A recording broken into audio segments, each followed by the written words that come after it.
What's good everyone, it's Fizzy here, we're back again with another video. So I've been actually slacking when it comes to making my loops. So I said, look, I'm gonna start making my loops again so that I can start giving it to you guys for free again. I'm gonna be showing you the process I go through when I make my loops, and I'm actually gonna be making a loop right here, right now. So the first things first, I need to decide on what type of beat I wanna make. So today I'm actually feeling an Asake type of vibe. So I'm gonna pick a BPM between 110 to 116. But I think for this one, I'm gonna go 114.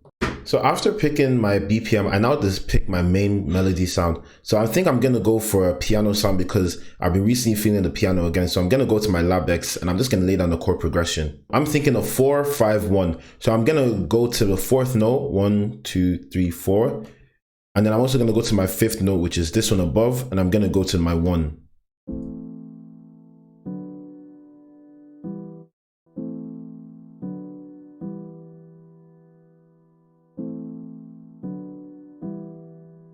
So now that I have my main progression, I now start to move on to other ambient sounds. So next I'm gonna go to expand and pick up a pad. And what I'm gonna do is I'm just gonna follow the chord progression.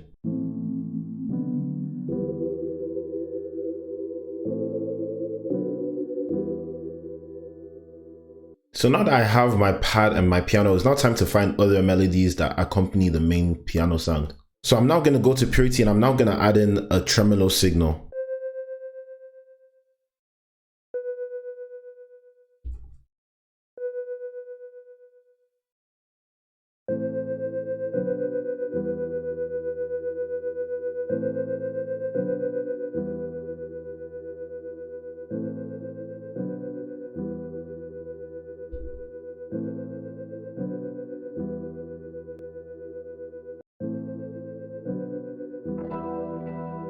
So I'm liking the sound of this, so I'm just gonna duplicate this and let it play every 4 bars. I'm just gonna increase the volume on this slightly.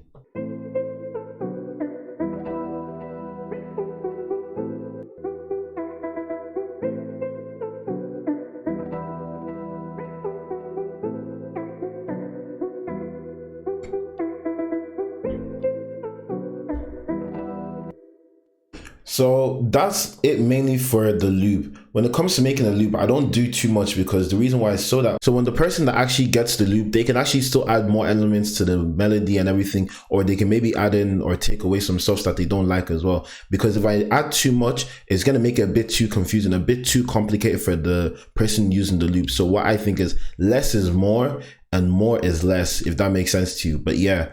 So I'm now going to move on to the arrangement of my loop. So with my loop, I start off with the chorus. And for me, the chorus is everything. So all the sounds playing is the chorus.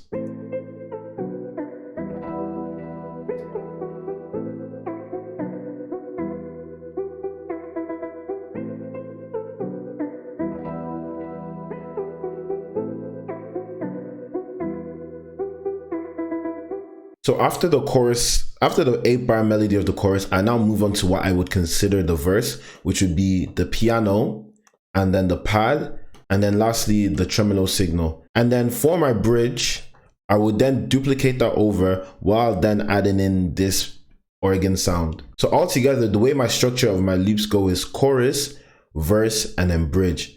And then what I like to do then is that I now like to include the stems at the end. So I'll just copy from beginning to the end. So I then leave an 8-bar gap and then add in my next sound.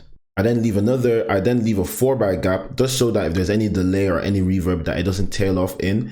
And then instead of using a 4-bar, I'm gonna use an 8-bar again. So then I'm just gonna put that there.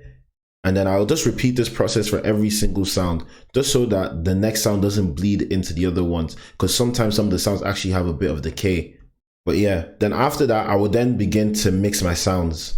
And if you want to learn how to mix your sounds, I'm going to put the link down to one of my YouTube videos on how to mix and master. So I didn't do too much with my mixing again. That's because the person that is using the loop, they can now go and mix it the way that they want to mix it. So then next, what I actually like to do is that though I started on the key of E, I will then move on to sound shifter that I have from Waves, and then I'll then begin to play with the pitch.